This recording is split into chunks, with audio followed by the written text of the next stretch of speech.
Okay, magandang gabi sa ating lahat. Hello. Magandang gabi.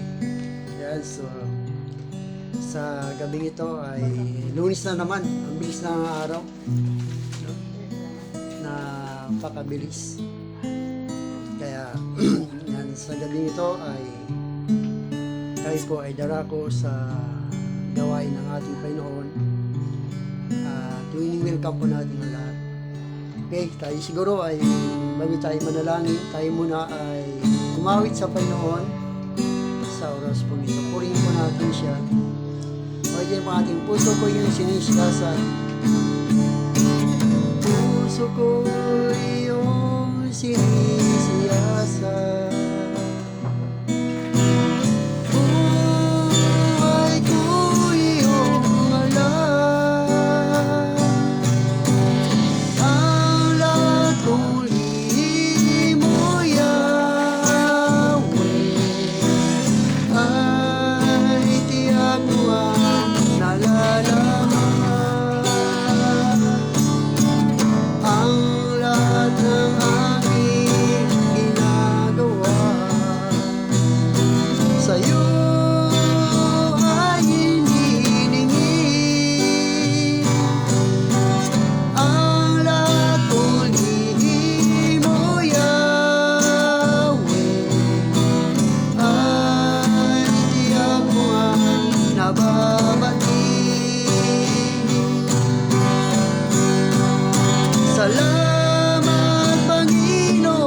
Brother Paul sa panimulang panalangin. O Panginoong Diyos na nasa langit, salamat po sa kabutihan mo at nadako kami sa lugar na ito. Yes. Salamat po sa pangunguna mo. Salamat po sa presensya mo. Yes, Na Lord. mangyayari sa gawain ito. Pangunahan mo kami, kaming nakikinig. Buksan mo ang aming mga tainga at aming mga isip. Maintindihan namin ang nais mo ipahayag sa gabing ito. Ang magmimensahe o magbibigay ng konting kalaman sa amin tungkol sa iyo, ay madagdag ito sa amin sa paglago ng aming pananampalataya sa iyo. Yes. Salamat po sa tulong mo. Salamat po sa iyong binigay na pag-asa sa amin. Ikaw lang po ang aming nasa sa gabing ito sa pangalan ng mga sa Jesus. Amen. Okay, patuloy po natin purihin ang Panginoon sa oras po nito. Let us continue to worship the Lord. Ayan po natin na dakilain po natin ang Diyos sa ating buhay sa pamamagitan ng mga papuring awit na ating awitin sa oras po nito. Uwitin po ating katapatan mo, O Diyos. Katapatan mo, O Diyos, tunay at dakila. Pag-ibig mo'y wagas at walang kapantay. Sa aking puso, sa aking buhay, papuri pagsamba iaalay.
ng oras, sa lahat ng oras, sa bawat araw, kay laging tapat kong magmahal.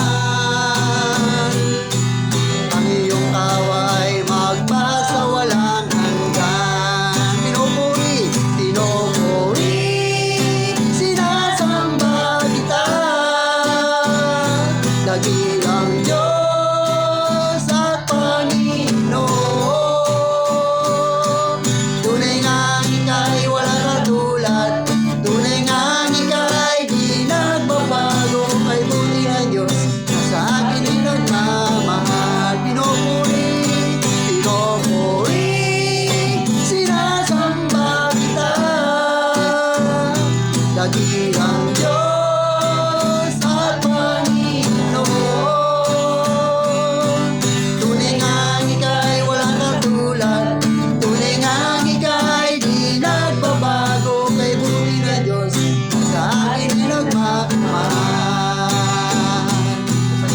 Kay buti na Diyos na sa akin ay nagmamahal.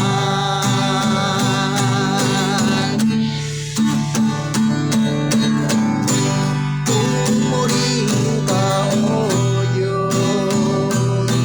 Lord, ang tanging alay ko ay pagsamba.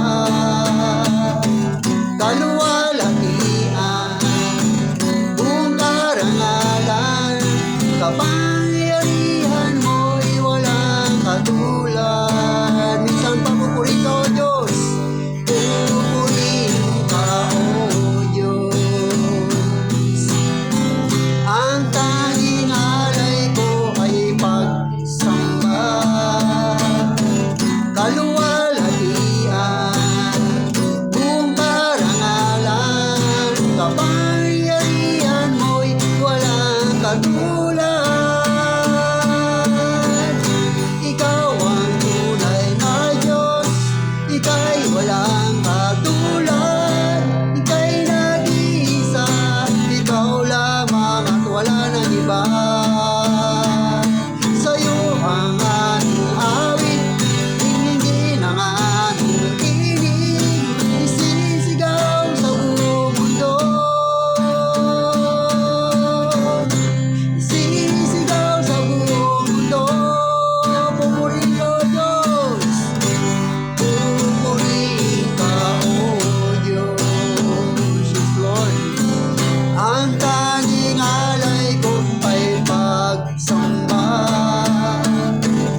Puring ka, Panginoon, sa gabing ito, Diyos. Tunay nga na dakila ka at dapat kang sambahin ang basa sa amin narito, Panginoon. Ang lahat ng mga awiting ito, Diyos, ay inaalay namin sa iyo sa gabing ito bilang papuri at pagsamba namin sa iyo, Panginoon, na habang kami narito sa mundong ito, Diyos, ay tinuturuan mo kami kung paano mo kami purihin, kung paano ka namin purihin, kung paano ka namin dakilain, Panginoon. Lord, sa gabi ito, O Diyos, samahan niyo po kami, lalo na ang mga kay Chairman, Panginoon, sa kanya pong mga kagawad, sa kanya pong mga barangay tanod, Panginoon. Ang kapayapaan mo ay siyang patuloy na maghari sa lugar nito, Diyos. Ang iyong pag-iingat, Panginoon, at libo-libong anghel ang siyang gagabay, Panginoon, sa mga namumuno sa barangay nito at sa panguna ng aming chairman, Panginoon. Pagpalayan niyo po ang gawain ito, O Diyos, na maging daluyan ang iyong pagpapalat ng mga salita at patuloy maging timimo sa puso ng bawat isa sa amin narito, Panginoon. Kaya, Lord, inaangkin namin ang iyong gabay at patnubay at panguna niyo, Panginoon, sa gabing ito, O Diyos, sa pangalan ng Ama, ng Anak at yung Banal na Espiritu Santo. Sa pangalan nito, sa lahat ng narito ay magsabi ng Amen. Amen. Okay, magandang gabi sa ating lahat, no? At so, Lunes na naman, napakabilis po ng araw. At kumbaga sa kailan lang, karang Lunes, ngayon Lunes na naman, no? So, ngayon ay darako muna tayo sa ating pasasalamat sa Panginoon. Pasok po kayo. Habang, okay, chairman po, habang ako sa inyo magpasalamat sa Panginoon. Unang-unang nagpapasalamat ako sa iyo dahil kabilangan minsan mapasimot ka naman di ba yung malaking bagay kung wala ka sa Panginoon. Ewan ko kung nasaan tayo. Kaya salamat sa Panginoon dahil hindi ko kaya sukatin na binigay ng Diyos mo. Bawat pamilya ko, mga anak ko, dumaan kami sa pagsubok pero nandun pa rin ang Panginoon. Hindi niya kami iniwan. Kaya salamat sa Kanya talagang walang hanggan ang aming pasasalamat sa Kanya. Thank you, Jesus. Thank you, Lord. Amen. Amen, no? Kay Brother Paul, salamat sa pagdala mo. Salamat ka sa, nagpapasalamat ako sa Panginoong Diyos sa buong buhay ko. At ito lang talaga ako, no? Yung, ito, ulit-ulit ko na lang itong sinasabi na yung pasasalamat na to. Marami na nakarinig dito, pero sa inyo, may ipapatutuwa ko rin sa inyo.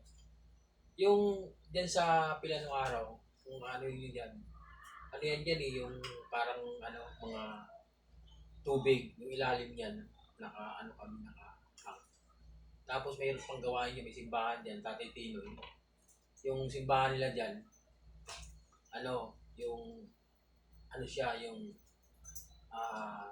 nakahang, kasi tubig yung ilalim niya. Doon na kami umati ng church pagka-araw ng linggo. Tapos nung isang araw, lagi akong umati doon. Umati ng pagtitipo nila. Siyempre, hindi may iwasan. Araw ng linggo yun. Nakalimutan araw ng linggo. May nagwawala o nag-aamok siya. Anong masama yung loob niya siguro sa pamilya niya o hindi ko alam kung sino ang pinaggalit na bakit nagagalit siya sa lahat. Sa sobrang galit niya, tumalon siya doon sa tubig.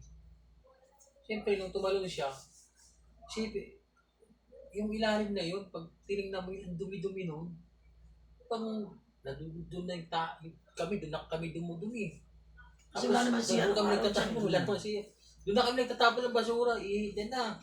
Pag napaka talagang pag umakalon nga, umakalon ng konti, malalaki, talagang umalingasaw yung alon. Tumalon siya roon. Nung pagtalon niya, parang ginawa ko, tumalon din ako. Parang niligtas ko ba siya? Ngayon, nasave ko siya, naitabi ko siya sa pangpang. Siyempre, wala siya, nagagalit siya, di ba? Nung naitabi ko, sabi sa akin niya, pag sabi niya sa akin, Paul, salamat. Parang nabag ako sa sarili ko. Kasi ako. Sabi ko, hindi ko man lang mapasalamatan ng Diyos. Pumunta siya rito. napakarumi ng mundong ito, linigtas niya ako.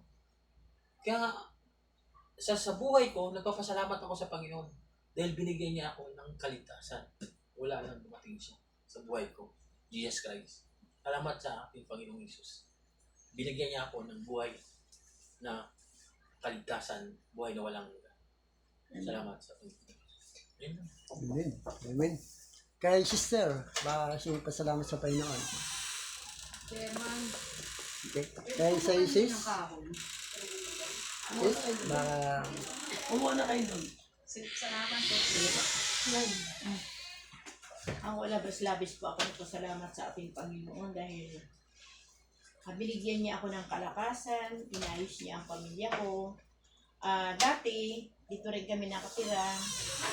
Alam niyo ang lugar dito noon na napakagulo, uso pa noon ng rayo.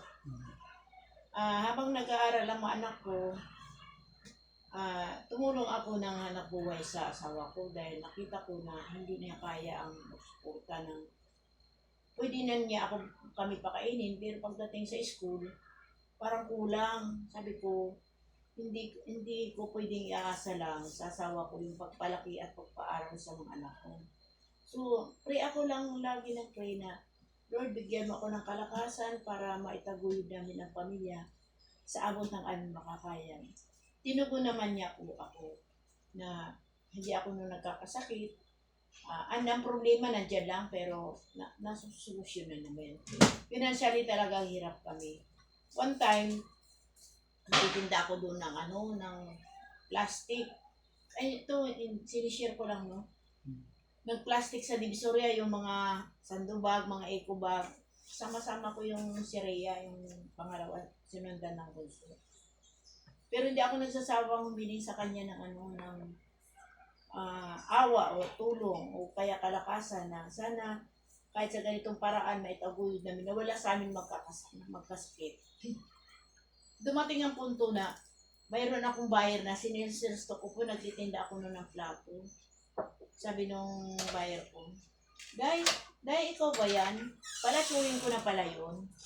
Gandang gabi, madam. Madam, tayo niya ako ng kung akong device. Tapos nung time na yun, umakap ako, sabi ko, ay, salamat kay Lord. Siguro hindi ko ang puso ng tsuhin ko para mapadpad rito na makita ako para makita niya ang kalagayan ko. Mula noon, inahon niya ako, hindi na niya ako pinagtinda, binigyan niya ako ng trabaho doon sa opisina niya. Tsaka linipat kami doon sa miserable namin inuupahan na wala kaming gamit, wala lahat. Tapos binilan niya ako ng kala, ng puan, tapos binigyan ako ng Renovium. Linipat kami sa maayos, medyo naman hindi sa marangya, pero maayos na natirahan. Mula noon, trabaho na ako sa tsuhin ko. Nagpasalamat ako kay Lord dahil dininig niya yung kahilingan ko na sana matugunan ang pangangailangan ng pamilya ko. Yung nag-high school na yung anak ko, nakapagtapos na po sa tulong ng tsuhin ko at saka sa asawa ko. Binigyan niya po yun, binigyan niya ng trabaho yung panganay ko. Mula noon, medyo nagbago na po yung pamumuhay namin. Hindi na kami naghihikaos na minsan nagsasalo lang kami sa tinapa, tinalagyan lang namin ng talbos. Sabi ko, Lord, salamat dahil tinugon mo yung aking hiling na hindi man karamihan ang nahiling ko kundi maitaguyod lang ang pamilya. So, mula noon, hanggang sa pag-asawa ng mga anak ko, hiniling ko kay Lord na sana makatagpo sila ng mabuting asawa, na hindi sila lulukuhin, na tulungan din sila ayon sa ginawa namin mag-asawa. Kaya hanggang ngayon, na labis-labis ako nagpapasalamat kay Lord dahil hindi na hatulad ang buhay ng pamilya ng mga anak ko, hindi na naging gaya ng nadanasan namin mag-asawa. Ilan ang apo ko na nagtapos ng college, nagtapos na ng pag-aral, ilan na lang yan. At nagkaroon sila ng sariling bahay. Hanggang ngayon di ako magsasawa. Sabi ko pa nga kay Lord, libong pasasalamat ay hindi katumbas sa pinagaloob niya sa akin. So, ang pasasalamat ko sa Kanya, walang hanggan po. At binigyan niya po ako ng ng sapat na maragdagan ang pananampalataya ko sa Kanya dahil pinatunayan niya sa akin na nandiyan siya lagi sa pamilya ko, nandiyan lagi siya na hindi kami iniwan, hindi kami pinabayaan. Tinugon niya lahat ng aking dasal. Lalo na sa aming kalusugan, lalo na sa pagligtas kung ano makapahamakan ng mga anak ko. Lagi niya yung ginagabayan at hindi lahat ng oras pinasasalamatan ko siya. Salamat sa Diyos. Amen. Hallelujah. Kaya sister, salamat tayo sa Panginoon. Okay, no? So, salamat sa mga nagbibigay ng time, panahon. Alam nyo ba lahat ng bagay ay dapat natin pasalamatan sa Panginoon? Kasi lahat ng nangyayari sa buhay natin, may purpose po si Lord. Tanggapin lang natin. No? Sabi nga, mabuti man ito o masama, may purpose at may layunin ng Diyos. So, dapat nating pasalamatan. Kasi nga, ang kapalit naman nun, kapag napagtagumpayan mo, ay tagumpay. Magandang buhay. Katulad ng ating sis. Kung sumuko siya, walang nangyari sa buhay. Kaya, purihin ng Panginoon, no? Kaya, maginang lingkod, ay kung sumuko rin ako sa paglilingkod sa Panginoon, siguro wala rin ako sa Panginoon. Ngayon, ang mga anak ko ay nakapagtapos na rin ng pag-aaral. Ang isa ko ay nag-aaral pa rin, yung bunso ko. Grade 10 na siya. Sa sunod ay grade 11. So sabi ko ay nag-decide ako mag full-time sa gawain ng Panginoon. Hindi na po nagtatrabaho. Ang trabaho ko ngayon ay sa gawain na lang ng Panginoon. Sa biyaya at tabag ng Diyos, hindi naman ako kinukulang. Baga sa Diyos ay gumagawa ng paraan para matugunan yung pangailangan namin. Kaya purihin ng Panginoon dahil sabi ko, kung hindi ko bibigay yung panahon ko kay Lord, baka sino pang mag-aalo sa mga gawain, no? Kaya ngayon, sabi nga ay sabi ko magtiwala lang tayo sa Panginoon at ako ay lagi nagtitiwala sa Diyos at ako ay naniniwala na gagamitin ako ng Panginoon para patuloy na makapagbigay ng kagalakan, kapayapaan doon sa mga tao. At yan. So sa gabing ito at sabi nga, yung John 3:16, alam niyo po ba John 3:16? Siya nakakaalam sa inyo. Basahin niyo po. Pwede, kaya sabi nga napaka-importante po na ma-memorize po natin ang John 3:16. Sino pong na-memorize niyo yung John 3:16 sis? John 3:16. Kung hindi, ito may babasahin po. Basahin po natin yung John 3:16. Kasi sa buhay po natin, dapat meron tayong mga alam na memory verse. Kasi bilang mga Kristiyano, yan, John 3:16 makibasa. Basahin lang po natin. Ay, di makita? Ayun. Para hindi siya mapahamak. Tapos gawa 4:12. Yan. Binigay din ng Diyos ang kaligtasan. Yan. Kay Kristo lamang matatagpuan ang kaligtasan sapagkat sa silong ng langit, ang kanyang pangalan lamang ang ibinigay ng Diyos sa ikaliligtas ng Pastor, tao. one time magka-problema ako sa isang pastor. Amen. Alam mo, nabasa ko yung kaya hindi ko malimutan yung memory verse na yun. Nabasa ko talaga dapat kasuha ko yung pastor. Nabasa ko yung yung kilala mo si Pastor Salis, di ba? Nabasa ko yung gawa 4:12. Yun na nakita ko memory verse, hindi ko na siya pinuloy. Nakalagay doon, di ba? Binigyan ng Diyos sa silong ng langit. Kasi nakalagay sa memory verse na yun ang hindi ko alis sa isipan ko yung bagay na yun. Galit man ako pero hindi inalis ko sa isipan ko kasi binigyan ako ng Diyos ng karunungan na basa ko gawa 4:12. Napakaganda po. Na sinabi niyo Binigyan ron, niya sa kanya sa silong ng langit ang kaligtasan. yan. Kay Kristo lamang matatagpuan ang kaligtasan sapagkat sa silong ng langit ang kanyang pangalan lamang ang ibinigay ng Diyos sa ikaliligtas ng tao. No? So yan po, sana po ay nakaano po tayo sa ating pong napakahalaga po nung mayroon po tayong mga memory verse na kung nagbabasa tayo ng Bible, kung mayroon kayo nabasa, napakaganda, subukan niyo pong i-memorize yun. Yun po ay makakatulong po sa atin. Katulad ni Chairman, no? Dati, dahil sa nabasa niya yun, nagbago ang kanyang pananaw. No? Nabago, no? So, kaya purihin ang Diyos. Kaya sa gabing ito, handa na ba tayo makinig sa salita ng Panginoon? Amen. Amen. So, ang ating pag-aaralan ay patungkol po sa tinatawag na Ah, bakit napakahirap mamuhay bilang born again Christian? Bakit mahirap mamuhay bilang born again Christian? Kasi Challenges. ayan po ang ating pag-aralan. Bakit napakahirap, no? Dahil ang sabi ng Biblia, na sabi doon dahil ito ay isa sa mga kailangan natin para makapasok tayo sa kaharian ng Diyos. Yan ay kailangan natin.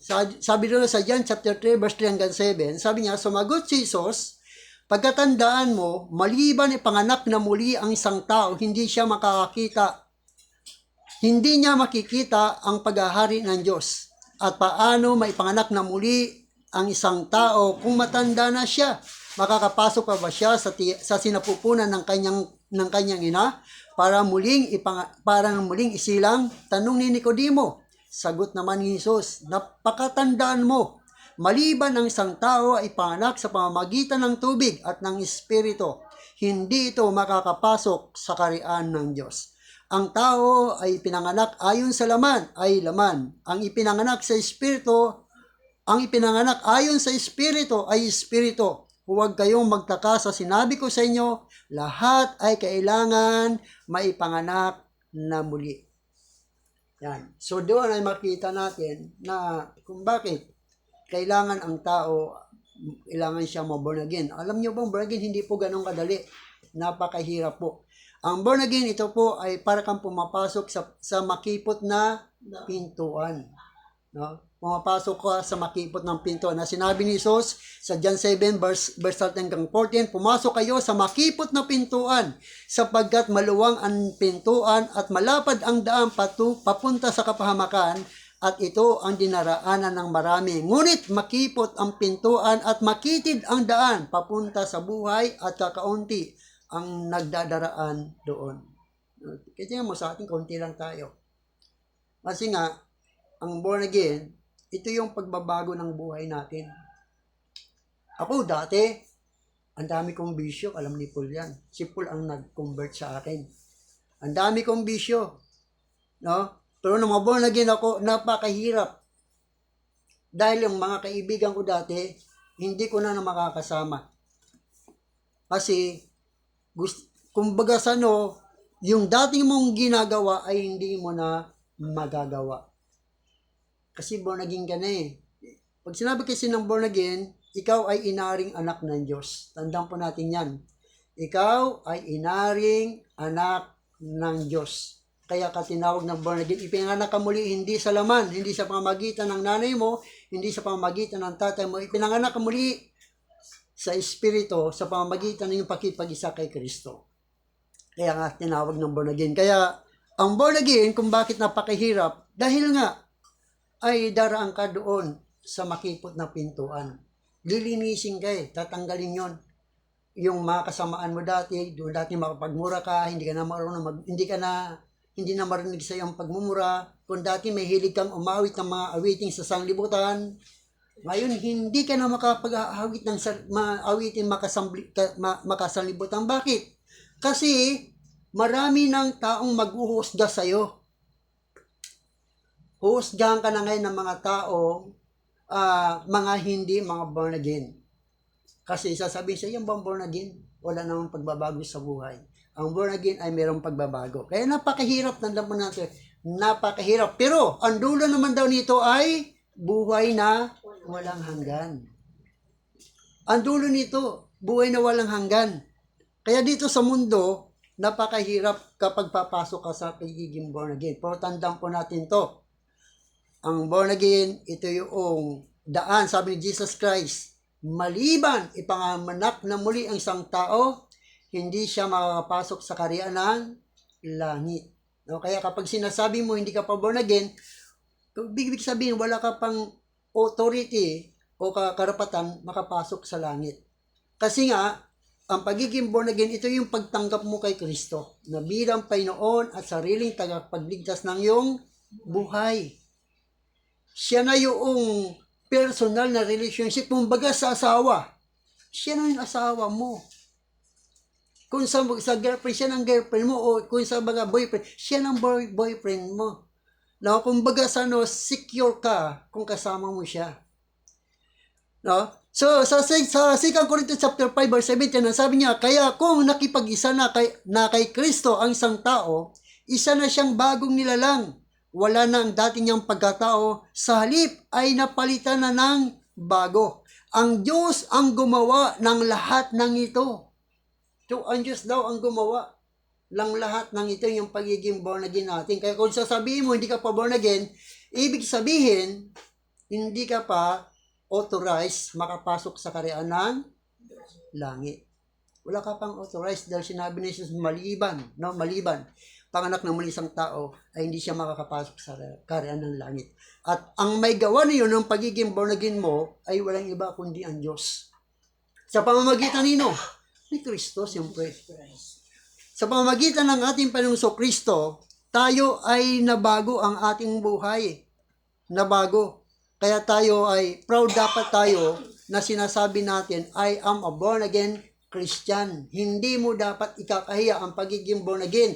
Dahil yung pagiging born again, ito yung pagiging anak mo. Pagiging anak ng Diyos.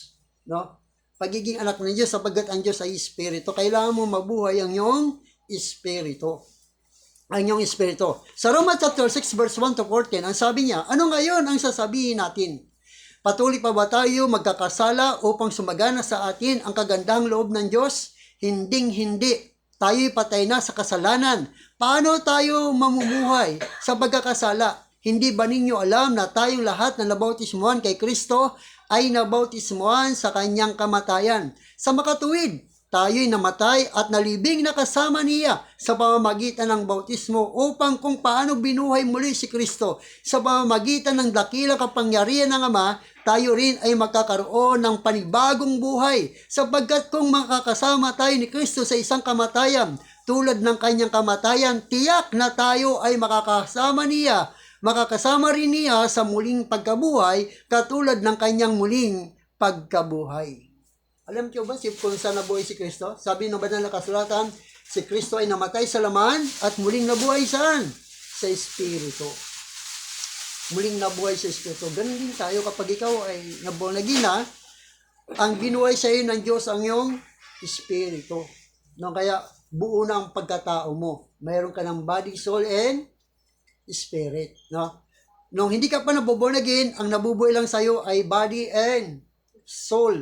Kaya kapag niyaya ka sa Bible study, hindi ka sasama. Niyaya ka umatin sa gawain ng Diyos, hindi ka sasama. Bakit? Patay pa ang iyong Espiritu. Pero kapag buhay na ang Espiritu mo, hinahanap-hanap mo ngayon ang ganitong gawain. Dahil ito yung pagkain mo eh. Ito yung kalakasan mo bilang namumuhay sa Espiritu. Bilang pag-ibiging born again, no? Bilang born again Christian. Kaya kung sinasabi mo hindi ka pa born again, kapatid, kailangan mong ma-born again. Kaya sabi ni Nicodemo, paano ako may panganak na muli? Paano? Ay matanda na ako eh. Ang sabi ni Jesus Christ, maliban ni panganak ang tao sa tubig at sa Espiritu, hindi siya paghaharian ng Diyos. Kaya kung hindi ka pa nababautismuhan sa tubig, sabi doon ay hindi ka pa born again. Kaya sabi nga, kung hindi ka pa nababautismuhan sa tubig, kasi ang tubig, ito yung larawan na ikaw ay nakipag-isa sa kamatayan ni Kristo.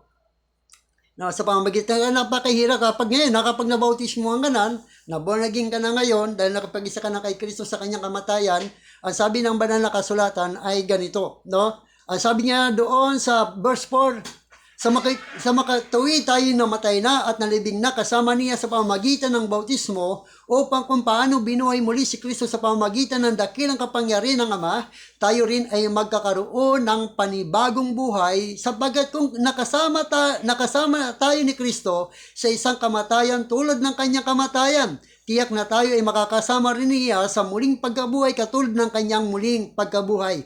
Alam natin, ang dati nating pagkatao ay naipako na kasama ni Kristo. Kasama ni Kristo upang kasama niya upang mamatay ang ating makasalanang pagkatao at nang hindi na tayo maalipin pa ng kasalanan sapagkat ang namatay na ay pinalaya mula sa kapangyarihan ng kasalanan. Kung tayo namatay ng kasama ni Kristo, nanatili tayong naniniwala tayong mabubuhay rin tayong tulad kasama niya. Alam nating si Kristo nang muling binuhay ay hindi na muling mamamatay. Wala nang kapangyarihan sa kanya ang kamatayan. Nang siya'y mamatay, namatay siya ng minsanan dahil sa kasalanan. At ang buhay niya ngayon ay dahil sa Diyos. Kaya dapat din ninyong maituring ang inyong sarili bilang patay na sa kasalanan, ngunit buhay naman dahil sa Diyos. Sapagkat kayo'y nakipag-isa na kay Kristo. Yung kapag tayo nakipag-isa na kay Kristo, tayo ay magiging katulad ng Panginoon. Nabubuhay na tayo ngayon sa spiritual. Ito yung buhay spiritual na tutungo sa buhay na walang hanggan. No? Ito yon. Kaya napakahirap kapag born again ka na, sabi nga ng iba, bakit nung ako'y na born again, napakahirap na ang buhay ko. Dahil marami nang hindi ko magagawa.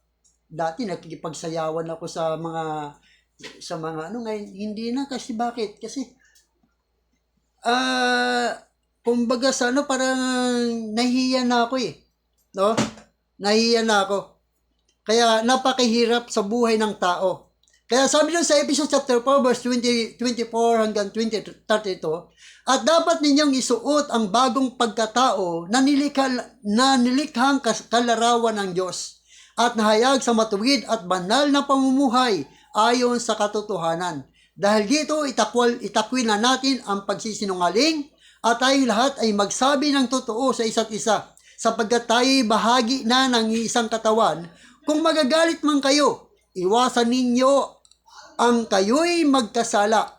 Huwag ninyong hayaan lubugan ang araw na galit pa rin kayo. Pero mo, galit ka ngayon. Sabi ng Biblia, wag mo daw hayaan na paglubugan pa ng araw yung galit mo.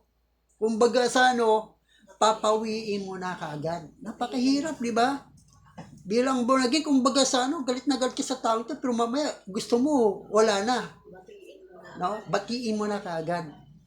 Wag mo nang palubugan. Wag mo daw hayaan na malubugan pa ng araw yung galit mo doon sa taong yun. Huwag kang magtatanim. Dati mahilig kong magtanim. Ngayon, nang galit, tanim ka ng galit dati. Pero nang mabornagin ka, kaya sabi nila, ayaw ko mabornagin. Bakit? Kasi mga kaaway ko. Kapatid, sabi ng Biblia, yung kaaway mo ay mahalin mo. Dahil ang sabi ng Biblia, hindi tao ang ating kaaway. Ang kaaway natin ay mga espiritu. So, ibig sabihin, yung taong nagpapagalit sa'yo, hindi ang kaaway mo, kaya batiin mo siya, no? Bagamat siyang gumagawa ng kasalanan sa'yo, batiin mo pa rin. Kaya sabi ng Biblia, sabi ng banal na kasulatan, mahalin nyo ang iyong mga kaaway. Ipanalangin nyo silang pagpalain, huwag sumpain. No? Pagpalain nyo sila. Panalangin nyo, pagpalain nyo po yung mga umaaway sa akin. Huwag nyo silang sumpain na ganito mangyari sa buhay nila. Bakit? Born again ka na Hindi ka na dapat mamumuhay dito sa mundo. Ang buhay mo na dito sa mundo ay pangsamantala na lang. Yung ari-arian mo dito sa mundong ito, pangsamantala lang yan. Lahat ng ginagamit mo rito sa mundong yung pangsamantala lang yan. Magagamit mo lang yan hanggat ikaw ay buhay. Pero pag natapos ng buhay mo, lahat yan hindi mo na magagamit. Dahil lumabas ka rito sa mundong ito na walang dala, aalis ka rin sa mundong ito na walang dala. Kaya hindi dapat natin pagmalaki yung ari-arian natin. Dahil lahat yan ay walang kabulan sa Diyos. Basahan lang sa Panginoon mga iyan. Ibinigay lang ng Diyos na sa atin dahil kailangan natin. Dahil iyan ang requirements dito sa mundo. No? Kapag wala ka niyan, mahirap ka. Kumbaga, i-share No? mo. Kung meron ka man lang, i-share mo sa So, kapwa-tao. doon napakahirap kapag born again ka na kung bakit mahirap ang tao. Kapag mahirap, no? Bilang born again, mamuhay bilang born again Christian. Hindi ganun kadali. Para sa akin, hindi ganun kadali kasi marami na ako mga bagay na hindi ko na kayang gawin. No? Gusto kong minom ng alak, hindi ako makapag-inom ng alak. Gusto kong magmura, hindi na ako makapagmura. Gusto kong ipakita ang galit ko, hindi ko na maipapakita ang galit ko. Gusto kong umawit ng mga awiting sanlibutan, hindi na ako makapag-awit ng awiting ng sanlibutan. Bakit? Kasi, born again na ako. Anak na ako ng Diyos. Ikaw at ako ay mga anak ng Diyos. Kumbaga sa meron na tayong bagong buhay. Namumuhay na tayo sa mga bagay nito na ikaw ngayon ay nagiging ilaw at asin na ng mundong nito. Kaya pangatlo, bakit napakahirap mamuhay bilang born again Christian? Dahil hindi na tayo maaari magpatuloy sa paggawa ng kasalanan. Hindi ka na maaari magpatuloy. Kung anong ginagawa mo yung dati na hindi ka lugudubi sa Panginoon, ngayon hindi mo na magagawa dahil hindi na kailangan. Ang sabi doon sa 1 John chapter 5 verse 10 hanggang 10, nalalaman ninyo na parito si Kristo upang pawiin ang ating mga kasalanan at siya'y walang kasalanan. Ang nanatili sa Kanya ay hindi nagpapatuloy sa pagkakasala. Ang sino man nagpapatuloy sa pagkakasala ay hindi nakakita ni nakakilala man sa Kanya. Mga anak, huwag kayong padaya kanino man.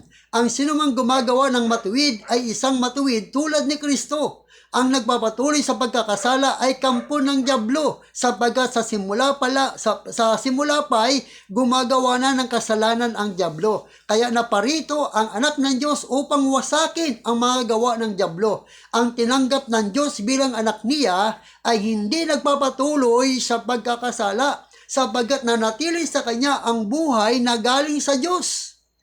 At dahil ang Diyos ang ama niya, hindi siya maaari magpatuloy sa pagkakasala. Yan ang napakahirap no? Kapag inaari ka ng anak na ng Diyos, kumbaga sa inampun lang po tayo ng Diyos. Inampun niya tayo at inari niya tayong anak ng Diyos. Ngayon, kapag tinuturing ka na ng anak ng Diyos, gusto ng Diyos mamuhay ka ayon sa kanyang kalooban. Wala ka na doon sa dati mong pagkatao. Wala ka na. Ibig sabihin, nilipat ka na doon sa liwanag, wala ka na sa kadiliman. Although nandito pa tayo sa mundong ito, nakagawa pa tayo ng mga kasalanan, pero dahil kasama natin ang Diyos, nililinis at binabago tayo ng Diyos. Binilinis at binabago. Kaya sabi doon sa 1 Corinthians chapter 6 verse 9 to 11, ang sabi ng Biblia, hindi ba ninyo alam na mga makasalanan ay walang bahagi sa kaharian ng Diyos? Huwag ninyong dayain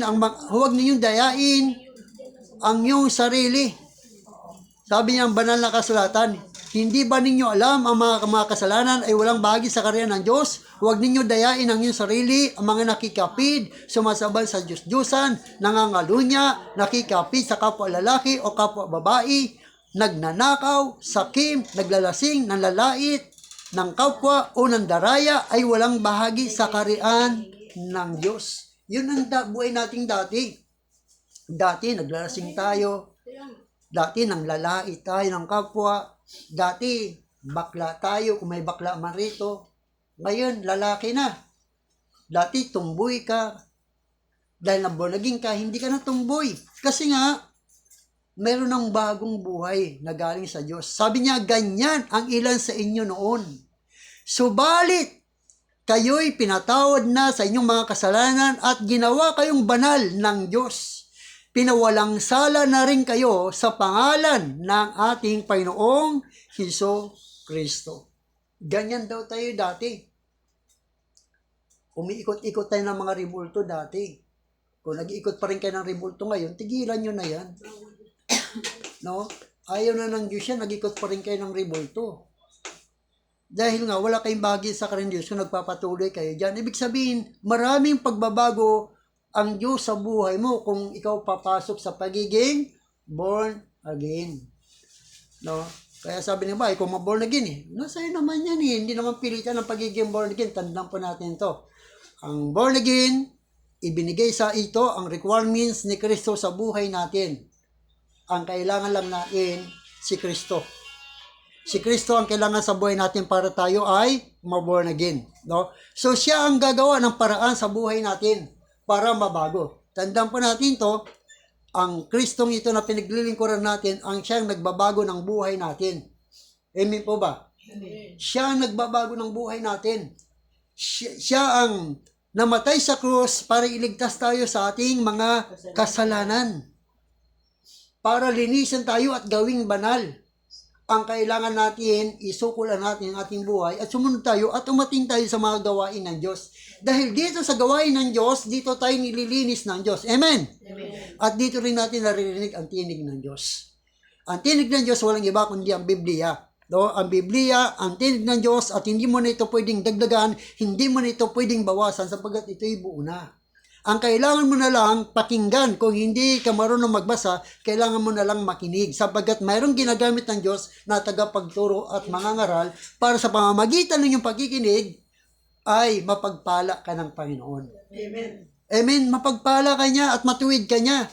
Kasi hindi mo pwedeng ituwid ang sarili mo. Ang Diyos ang magtutuwid sa iyo sa pamamagitan ng kanyang lingkod. Last but not the least.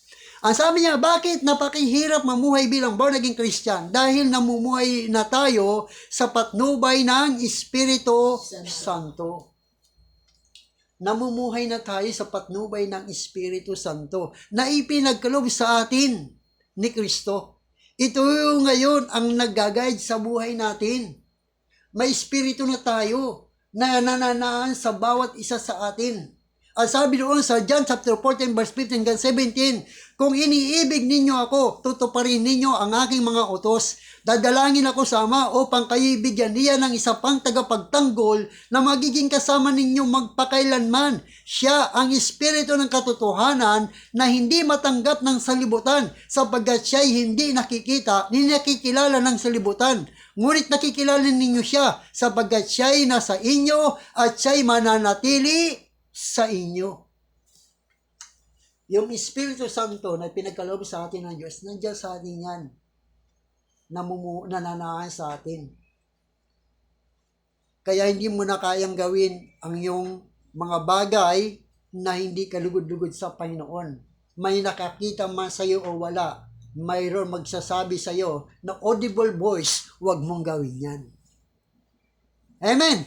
Amen. Dahil yung Espiritu Santo, na inano sa atin na Diyos sa John 14 verse 26, ngunit ang tagapagtanggol, ang Espiritu Santo na susuguin ng Ama sa pangalan ko ay siyang nagtuturo sa inyo ng lahat ng bagay at magpapaalala ng lahat ng sinabi ko sa inyo. Yun ang sinasabi ni Jesus Christ, ang Espiritu Santo ang nagtuturo sa atin. Nag-ano sa'yo, kumbaga sa Brad, huwag mong gawin yan. Brad, galit ka, huwag kang magalit. Huwag mong gantihan ng masama ang gumagawa sa iyo ng masama. Ipaubaya mo yan sa Diyos sapagkat ang paggawa ng masama, sandali lang yan. Wala pang seconds magagawa pagkatapos niyan habang buhay mo pagsisisihan yan. Ibig sabihin, mayroong mag-uudyok sa iyo para wag mo nang magawa ang mga bagay na hindi kalugod-lugod sa Panginoon. Dahil mayroon na tayong Espiritu na ipinagkaloob sa atin. Yan yung nag-guide, gumagabay sa atin. Ang sabi sa John 15 verse 26 hanggang 27, ngunit sa pagdating ng tagapagtanggol, ang Espiritu ng katotohanan na susuguin ko mula sa Ama, magpapatutuo siya tungkol sa akin at magpapatutuo rin kayo tungkol sa akin sapagkat sa simula pa kasama ko na kayo. Yan ang sinasabi ni Jesus Christ. Meron tayong Espiritu Santo. Siya ang nagpatutuo patungkol kay Kristo, kung sino si Kristo. At siya rin ang dahilan kung bakit nakilala mo si Kristo. Amen? Siya rin ang dahilan kung bakit ka nakapaglilingkod kay Kristo. Dahil yung Espiritu Santo ang ipinagkaloob sa iyo ni Kristo. Ang sabi niya sa John 15 verse 7 hanggang 15, subalit dapat ninyong malaman ang katotohanan. Ang pag-alis ko ay kabubuti ninyo sapagkat hindi paparito sa inyo ang tagapagtanggol kung hindi ako aalis. Ngunit kung wala na ako, isusugo siya sa inyo Susugo siya sa inyo. Pagdating niya ay kanyang patutunayan sa mga taga-sanlibutan na mali ang pagkakilala nila tungkol sa kasalanan, tungkol sa pagiging matuwid, at tungkol sa paghatol ng Diyos. Mali sila tungkol sa kasalanan sapagat hindi sila nanalig sa akin. Mali sila tungkol sa pagiging matuwid sapagat ako'y pupunta sa Ama at hindi na ninyo makikita. Ngunit tungkol sa paghatol ng Diyos sapagat hinatulan na ang pinuno ng mundong ito. Marami pa akong sasabihin sa inyo, subalit hindi pa ninyo kayang unawain ngayon. Ngunit sa pagdating ng Espiritu ng katotohanan, papapatnubayan niya kayo sa lahat ng katotohanan galing sa Diyos, sapagkat sasabihin niya ay hindi mula sa kanyang sarili, kundi ang kanyang narinig, at ipapahayag niya sa inyo ang mga nangyayari sa hinaharap. Ganyan. Kaya sa buhay nating bilang Kristiyano, meron na tayong patnubay. Kaya hindi na natin kayang magawa ang mga bagay na gusto nating gawin. Magkalaban na ang dalawang ito. No? Magkalaban na. Kaya sabi nga ng Biblia, sabi ng banal na kasulatan, pagharian nyo ang banal na espiritu sapagkat magkalaban ito kaya hindi nyo kayang gawin ang mga bagay na gusto nyo gawin. Lalong-lalo na hindi kalugod-lugod sa Panginoon. Dahil yan ang mayroon na tayong gabay, mayroon na tayong patnubay, kaya hindi na natin magagawa yung gusto nating gawin. Kaya kapatid, sa oras mong ito, kung bakit napakahirap mamuhay bilang born again Christian, no? Dahil nga mayroon na tayong gabay sa buhay natin. Kumbaga sa ay gusto ng Diyos na baguhin niya tayo, linisin niya tayo, at mamuhay tayo bilang mga taong pinili niya bilang mga anak niya. Kaya sabi nga, nung mabornigin ako, napakahirap. Napakahirap nung mabornigin ako. Dahil nga, pero hindi ako nagsisi na mabornigin ako. Bakit? Dahil kung paano ko pinaghandaan ang buhay ko rito sa mundo, ay lalo kong pinaghandaan ang buhay ko sa langit. Amen. Amen? Mahalaga yung pastor. Mahalaga yun. Kasi Mahalaga yun. Wala pa nga sumisilip sa kabila. Yan, no? Kaya, so, sa gabing ito, nawa ay meron tayo naintindihan, meron tayo naunawang kung bakit napakahirap mamuhay bilang born again Christian. Kasi yung dati mong ginagawa ay hindi mo na magagawa. Dati, nag-iikot ka ng mga ribulto, ay hindi ka na nag-iikot ng ribulto. Dati, tumboy ka, ay hindi ka na tumboy. Dati, bakla ka, ngayon hindi ka na bakla. Dati, lasinggero ka, ngayon hindi ka na lasinggero. good evening. Pasok po kayo. Pasok mo kayo. No? Pasok ka kagawad. Yan. So, maraming pagbabago sa buhay po natin. At ako'y naniniwala nagagawa natin ang pagbabago ito dahil sa Diyos. Dahil kay Kristo. Siya ang gumagabay sa atin upang magawa natin ang kalugod-lugod sa Panginoon. Ano, pastor yan eh. Hallelujah. Nagkagay mo si Kristo sa buhay mo. Kasi, kung sarili natin, di natin kaya. Amen. Kaya, kung tayo ay manampalataya, isuko natin. Unang-una, suko natin ang ating buhay sa Panginoon. Hindi naman tayo perfecto, hindi pa tayo. Amen. Wala pang malinis sa atin. Pero, sa tulong ng Panginoon, meron nag-lead sa atin kasi nagtitiwala tayo sa Panginoon. Amen. No. So, ang Diyos ang siya nagbabago ng buhay natin. Dahil wala, basta tanggapin mo si Kristo sa buhay mo, sigurado may gagawin ng Diyos sa buhay mo. Amen. Hallelujah. No, salamat sa gabing ito. Thank you, maraming bagay na narinig natin at may apply natin sa buhay natin. Yan. Amen. So, purihin ang Panginoon Amen. sa gabing ito. At salamat sa kay Kagawad na nakahabol. Hindi pa naman huli. No, marami pa naman bagay. Kaya purihin Panginoon. Salamat Lord sa inyong mga salita na napakinggan namin. Nawa ang mga salita mo, Diyos, ay maging buhay sa puso ng isip ng bawat siya sa amin ito, Panginoon. At naging pagpapalit siya sa buhay po namin, O Diyos. Bagamat mahirap ang mamuhay bilang born-again Christian, sa aming sarili, Panginoon, pero alam po namin isasamahan niyo kami. Tutulungan niyo po kami, Panginoon, para maging banal at maging kalugod sa iyo, Panginoon. Kaya sa mga oras po ito, O Diyos, pinupuri ka namin sa oras po ito, God. Dinadakila ka namin. Hallelujah. Yes, glory Jesus. O ito yung mga ating kay buti-buti mo, Panginoon. Kay buti-buti mo, Panginoon, sa lahat ng oras, sa bawat araw, ika'y laging tapat magmahal. Ang iyong kaway magpasa walang hanggan. Sige. Kay buti-buti mo, Panginoon, sa lahat ng oras, sa bawat araw, ika'y laging tapat magmahal.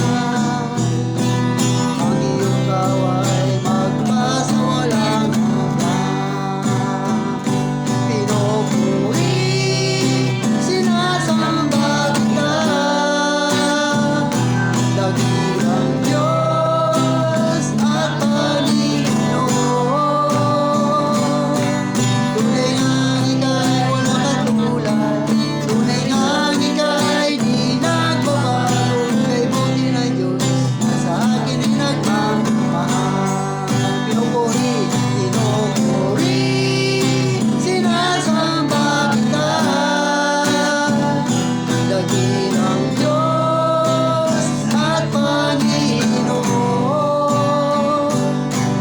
Tunay ngang ika'y walang katulad, tunay ngang ika'y di nagbabago.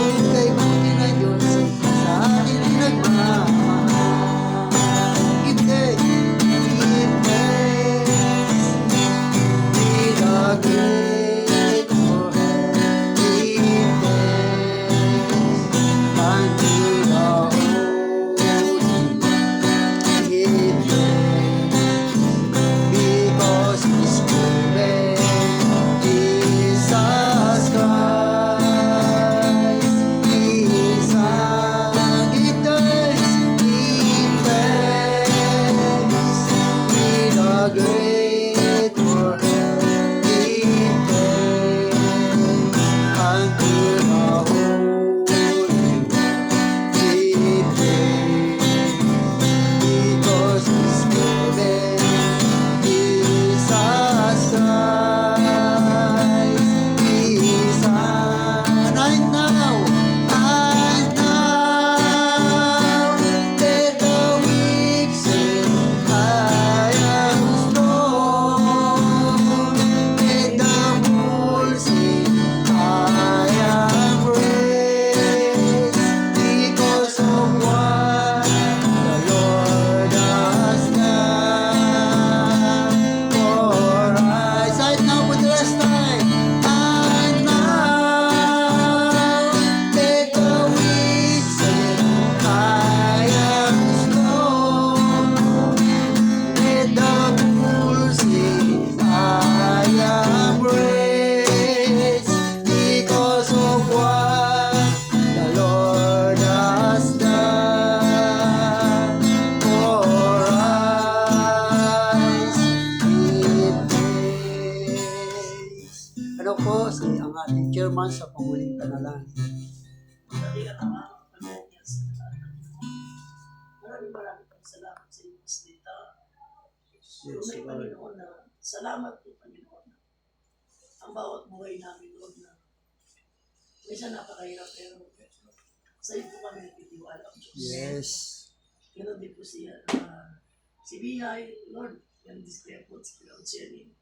At po kami nandito, Lord, ikaw lang ang aming sandigan.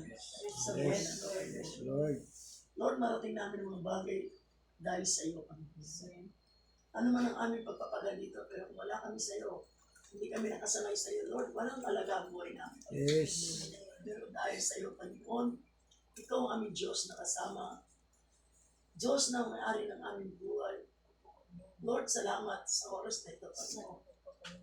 Lord, dinadalangin ko rin po, Panginoon, ang aming lugar. Yes. Mula sa aroma, GA, Yes, Lord. LP, Yes. ang lahat ng building, Lord, at Happy Land, Yes, Lord. ang proper at kalapit na barangay, Lord. Dinadalangin ko po sa iyo at pinapamod ko sa iyo ang iniiling po namin sa iyo, Yes. ang kapayapaan at walang mangyari sa mula at walang Yes. mangyari sa Yes, Lord. sa aming lugar, Panginoon. Hallelujah. Salamat po, Diyos, sa gabi nito. Napapasalamat po kami sa iyo na nakarinig kami muli sa iyong salita. Yes. Lord, na ipamuhay namin. Tulungan niyo kami, Panginoon. Alam namin na bisa mahina kami, pero nandiyan ka, Panginoon. Yes, Lord. Salamat po sa oras na ito. Nang bawat salita mo, pumasok sa isipan namin, sa puso namin, may pamuhay namin, Panginoon. Salamat po, Panginoon, sa kalakasan. Salamat sa lahat ng bagay sa buhay namin, Panginoon.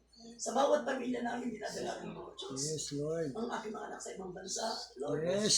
itataas ko Hallelujah. sila sa iyo, Panginoon. Thank you, Lord. Alam ko na wala kami magagawa kung di ko sa iyo pagkatiwala.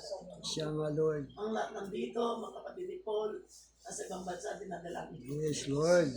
Ganon din po si Ate Anday ang kanyang mga apo. Kung Yes. saan man sila ngayon, ingatan po Yes, siya. Lord. Hallelujah. Lord, salamat po sa iyo, si Kagawad, si Ani. Yes, Lord. Salamat na kasama namin Yes. sa iyo. Salamat, Panginoon. Napakahalaga, Panginoon, ang iyong salita ko po. Na kami ay nakarinig, Panginoon. Salamat po sa aming kapatid na to. Nakasama namin siya. Yes. Lord, tulungan niyo siya, Panginoon. Siya nga, Lord. Alam ko, meron kang plano. Meron kang gagawin sa kanyang mga anak. Yes. Tunay, Panginoon, na sa iyo po namin pinagkakatiwala sa Panginoon. Thank you, Jesus. Thank you, Lord. Amen. Amen. Amen. Okay, salamat. Tapos na po tayo sa ating pong gawain. God bless Ang po. lamig, ano? December na. Ang lamig na. December na eh. Aircon ka ako. Siyempre. Hindi talaga malamig eh. Sa iyo na yung biyay. Hindi mo iniwala ng aircon. Gusto ka na ng lamig eh. Asa na si ano, Alma? Palot tayo ng roka kainin natin. At punan natin. Tulog na tayo. Kinuha mo yung kahoy doon sa kabila. Hanggang sa gilid. Huwag mo na baka mawala doon. Gagawin ko lang yung lagyan ng